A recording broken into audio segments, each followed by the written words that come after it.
तर हे मस्त असं जास्वंदीचं फुल मी तोडून आणलंय. आता मी हे नमस्कार मंडळी, स्वागत आहे तुमचं एका नवीन व्हिडिओमध्ये. तर आज आहे संकष्ट चतुर्थी आणि सकाळीच माझ्या मनात एक विचार आला होता की दरवेळी जास्वंदीच्या झाडाला 4-5 फुलं असतात आणि ह्यावेळी एक पण नाही आलेलं. तर आज संकष्ट चतुर्थी आहे आणि आत्ता मला थोड्या वेळापूर्वीच झाडाला एक फुल दिसलं, जे एकदम खाली होतं, दिसतच नव्हतं. पण आज संकष्टी चतुर्थीमुळं आमच्या गॅलरीतल्या झाडाला जास्वंदीचे एक फुल आलंय आणि कळ्या पण भरपूर आलाय. चला तुम्हाला दाखवते. आणि ते फुल तोडून आता मी देवाला पण ठेवणार आहे. देवपूजा तर सकाळीच झालेली आहे, पण आज मस्त असं जास्वंदीचं फुल गणपती बाप्पाला व्हायला मिळणार आहे, कारण ते गणपती बाप्पाच्या आवडीचं आहे. आणि पाहते जर खाली गेल्यावरती दुर्वा वगैरे मिळाल्या तर. दुर्वा नाही मिळायच्या बहुतेक इथं खाली, पण फुल तर माझ्याच गॅलरीत मला मिळाले गणपती बाप्पाला व्हायलासाठी. तर 2-3 दिवस झाले आमच्या इकडं सारखा पाऊस चालू आहे. जोरात म्हणजे धो नाही चालू, पण असं सारखा चालू आहे. आता वरदला घ्यायला जायचंय दुपारचं, पण जर पाऊस असेल तर मी गाडी नाही घेऊन जाणार, पायीच जाणार आहे. कारण गाडी स्लिप व्हायची भीती वाटते. कारण वरून पाऊस चालू असला की लहान मूल सोबत असलं का भीतीच वाटते. तर पाहूया, आता जर पाऊस उघडलेला असेल तर गाडीच घेऊन जाईल आणि पाऊस जर चालू राहिला तर मग पायीच जाईल. तर चला तुम्हाला दाखवते ते फुल.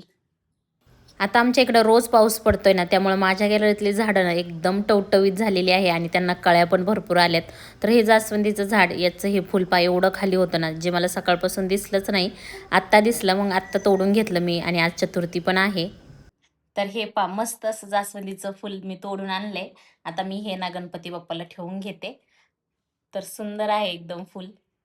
देवपूजा सकाळीच झाली होती, त्यामुळं आता फक्त हे जास्वंदीचं जे फूल निघलं होतं तर ते ठेवून घेतलं. आणि किती सुंदर दिसत होतं जास्वंदीचं फूल. आणि या गणपती बाप्पाच्या आवडीचं आहे, तर आज चतुर्थीच्या दिवशी ते फूल निघालं झाडाला. तर मला तूप बनवायचे, त्याच्यासाठीच मी फ्रीजमधून साईचा डब्बा बाहेर काढून ठेवलाय.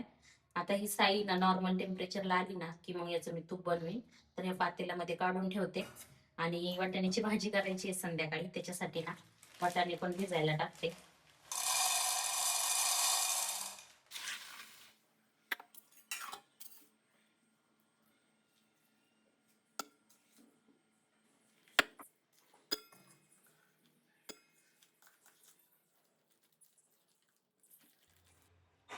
तर इथं मी वरससाठी नूडल्स बनवणार आहे. पण हे नूडल्स मिलेट नूडल्स आहे. याच्यात नाचणी, बाजरी, भरपूर प्रकारचे धान्य वापरलेले ते. आता तो स्कूलमधून आला का भाजी चपाती खायला नको म्हणतो, कारण डब्यामध्ये भाजी चपातीच दिलेली असती. तर आता नूडल्स बनवणार आहे मी त्याच्यासाठी. आणि हे खूप हेल्दी आहेत आणि दुपारचं आल्याच्या नंतर मस्त त्याला गरम गरम बनवून देणार आहे. आता फक्त मी हे शिजवून ठेवले ते. आता त्याला घेऊन आले का मग मी त्याच्यासाठी ते बनवेल. त्याच्यामध्ये मस्त मसाला टाकेल. तर हे मी आमच्या गावावरून येताना आणलं होतं. तर चला दाखवते तुम्हाला कसे आहेत ते नूडल्स. तर हे असे नूडल्स आहे मिलेट्स. यामध्ये भरपूर प्रकारची धान्य वापरलेली आहेत. आणि मॅगीसाठी हे एकदम बेस्ट ऑप्शन आहे. मैद्याची मॅगी देण्यापेक्षा मुलांना अशी दिली तर मुलांना आवडीने खातात आणि याची टेस्टसुद्धा खूप छान लागते. बाहेर थोडा थोडा पाऊस यायला लागले, पण मी गाडीच नेणार आहे. कारण आता वेळ पण झालाय त्याला घ्यायला जायचा. आता पायी जर गेले तर मला 10-15 मिनटं तरी लागतील. त्याच्यापेक्षा मी पटकन आता गाडीच घेऊन जाते. जास्त जोरात पाऊस नाहीये, पण येतोय थोडासा. आणि त्याचा रेनकोट पण सोबत नेते. जर जास्त पाऊस आला तर मग त्याला रेनकोट घालून आणेल. तर चला मी आता वरदला घेऊन येते, आपण नंतर भेटूया. तर वरदचा रेनकोट मी सोबत घेतलाय. आता पाऊस जर लागला तर त्याला घालेल. अजून रेनकोट मी फोडलेला पण नाही, तर आज पहिल्यांदाच घालणार आहे. तर बघू, जर जास्त पाऊस आला तर मग त्याला रेनकोट घालूनच आणेल. तर चला आता घेऊन येते त्याला पहिल्यांदा. तर जास्त पाऊस नाहीये, वरदला घेऊन येते मी पहिल्यांदा आता.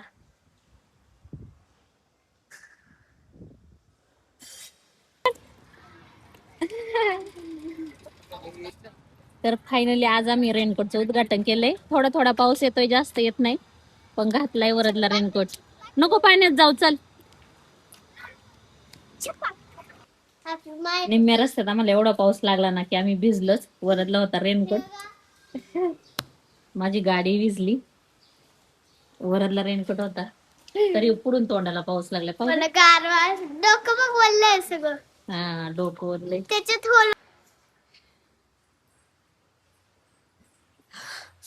घरी आलोय आम्ही आणि मी एवढी भिजले पुढून असं तोंडाला सगळं पाणी लागत होतं. आणि मध्येच अचानक पाऊस चालू झाला. वरचं तोंड भिजले, वरदला ना समोरून पाऊस लागला, पण भिजली. केस पण भिजली. कपडे पण अचानकच भिजले. पाऊस झाला, निघलं ते थोडासाच होता. बाहेर बघ किती पाऊस. चल आता कपडे बदलायचे. तेव्हा नदीत पूर आलाय. आत्ती मिक्सरच्या डुबली, आता आत्ती डुबल. माझ्याकडे ना जास्त भाज्या नव्हत्या, फक्त मी टोमॅटो घातला. कांदा तर काही वरदला आवडत नाही म्हणून फक्त टोमॅटो घातला. यामध्ये थोडंसं मीठ टाकायचं आणि त्यामध्ये ना हे मिलेट नूडल आहे ना ते टाकायचे. यामध्ये तुम्ही मॅगी मसालासुद्धा टाकू शकता, त्याने सुद्धा खूप छान टेस्ट येते. पण ह्या नूडल्ससोबतच एक मसाला आला होता, तो मी टाकला आणि खूप छान अशी टेस्ट झाली होती नूडल्सची. खूप टेस्टी लागतात. मोठी माणसं सकाळचं टीव्ही बघायला भेटत नाही, त्याच्यामुळे दुपारी स्कूल मधून आलं का आमचं असं सौरभ जोशी चालू असतोय टीव्हीला. मग कोण येते? गेम चालू होता. हा, सौरभ जोशीचा ब्लॉग बघितल्याशिवाय दिवस जात नाही आमचा. आता वाजले होते संध्याकाळचे 5:30. आता मी जरा वेळ आराम केला आणि वरद पण झोपलेला आहे. असं बाहेर पावसाचं वातावरण असलं की मुलं पण ना छान झोपतात. तर वरदला झोपवलं आणि त्याच्याजवळ मी पण जरा वेळ पडले होते. तर आता मी उठले आणि माझ्यासाठी ना मला चहा बनवायचा होता, पण त्याआधी पाहिलं तर वाटाणे एवढे छान भिजले होते ना, मला वाटलं नव्हतं थंड पाण्यात टाकल्याच्या नंतर एवढे चांगले भिजतील, पण छान भिजले होते. आणि इकडे मी जे साई काढून ठेवली होती ना फ्रीजमधली, ती सुद्धा ना छान अशी नॉर्मल टेम्परेचरला आली होती. आणि पहा इकडं सगळं लोणी असं बाजूला निघलेलं आणि जे पाणी एक्स्ट्राचं असतं ना, म्हणजे साई टाकताना जे आपल्याकडून दूध पडतं ना ते असं बाजूला निघलेलं होतं. आता याला मी थोड्या वेळ ना असंच ठेवणार, त्यानंतर मिक्स करणार आणि थोडंसं याला हलवणार ना तरी याचा ना लगेच लोण्याचा गोळा तयार होईल. तर सगळ्यात आधी तर आता चहा ठेवून घेते. चहा प्यायचा नाही, चहा सोडायचा निर्णय तर घेतलाय, पण बाहेर वातावरणच असं आहे ना की पाऊस पडतोय, त्यामुळे ना बिना साखरेचं का होईना पण पिऊशी वाटतोय, म्हणून मी ना अगदी नॉर्मल साखर टाकली. चहा सोबत ना संध्याकाळच्या मी नाही राजगिऱ्याचे लाडू खाणार आहे, कारण ना आज चंद्रोदय 9:45 वाजता आणि मी दिवसभर काहीच खाल्लेलं नाहीये, त्याच्यामुळे आता खूप भूक लागली आहे. आणि मग आता ह्याच्या सोबत आहे ना मस्त असं 2 राजगिऱ्याचे लाडू खाते. तर चला या मस्त तुम्ही पण चहा प्यायला, कारण मस्त असं पावसाचं वातावरण आहे, बाहेर पाऊस पडतोय. चला तर मग मी आता ना गॅलरीत बसून चहा पिणार आहे, कारण बाहेरचं ना छान असं वातावरण पाहता पाहता ना चहा पिणार. त्यानंतर ना मला ही साई पण हलवायची होती, तर मग ही साई हलवायला घेतली आणि त्यामधलं ना लोणी एकदम लवकर निघलं होतं आणि त्यामध्ये मी काहीच टाकलेलं नाही. पहा इकडं लोणी बाजूला झाले आणि जे एक्स्ट्राचं दूध होतं ना ते असं बाजूला झाले. तर आता मी इथं तूप करायला ठेवलं. तर चला सांगते मी कसं करते तूप. तर 8-10 दिवसाची साई मी डब्यामध्ये साचवते, फ्रीजमध्ये ठेवते. ज्या दिवशी तूप करायचं त्या दिवशी तो डबा बाहेर काढून ठेवते. ती साई नॉर्मल टेम्परेचरला आली की त्याला असे छान फेटून घेते आणि मग त्याचं लोणी काढायला ठेवते. आणि हे घरचं एवढंसं तूप झालेलं आहे. वरचे पप्पा संध्याकाळी ना ऑफिसवरून आल्याच्या नंतर येताच त्याला हे पार्सल घेऊन आले होते आणि बॅग पण काढली नाही, लगेच ना वरला ते फोडून देत होते. मला उकडीचे मोदक ना खायला खूप आवडतात, पण मला ना ते तांदळाची उकड काढून जास्त भारी मोदक करता येत नाही. पण हे जे गव्हाच्या पिठापासून बनवलेले मोदक आहे ना ते मला छान करता येतात, तर तेच करायला घेतले होते. त्याआधी तूप थंड झालं होतं, ते गाळून ठेवलं आणि भरपूर असं तूप निघलेलं होतं. तर इकडं मी ना एक बॅच करून अशी ना ठेवली मोदकाची आणि किती छान मोदक झालेत पहा. आता हे मोदक ना चेक करून पाहिले मी, ते हाताला चिटकलं तर मग समजायचं की झाले नाहीत अजून, आणि नाही चिटकले तर समजायचं की झालेत. तर मोदक ना बनवून घेतले. त्यानंतर तूप पाहिलं थंड झालं होतं. त्यानंतर मी वरदचा अभ्यास घेतला, कारण चंद्रोदय लेट होता, लेट जेवण करायचं होतं. आणि हे पहा वरदचं गाड्यांवरचं प्रेम, अभ्यास करायला बसलाय तरीसुद्धा ना त्याने जवळ त्या गाड्या घेतलेल्या आहे आणि तेवढ्यात लाईट पण गेली होती. मग असा त्याचा काही अभ्यास चालू होता. चंद्रोदय झाल्यावर आम्ही आरती केली, त्यानंतर जेवण केलं. तर असा होता आजचा दिवस. चला भेटूया पुढच्या व्हिडिओमध्ये. बाय.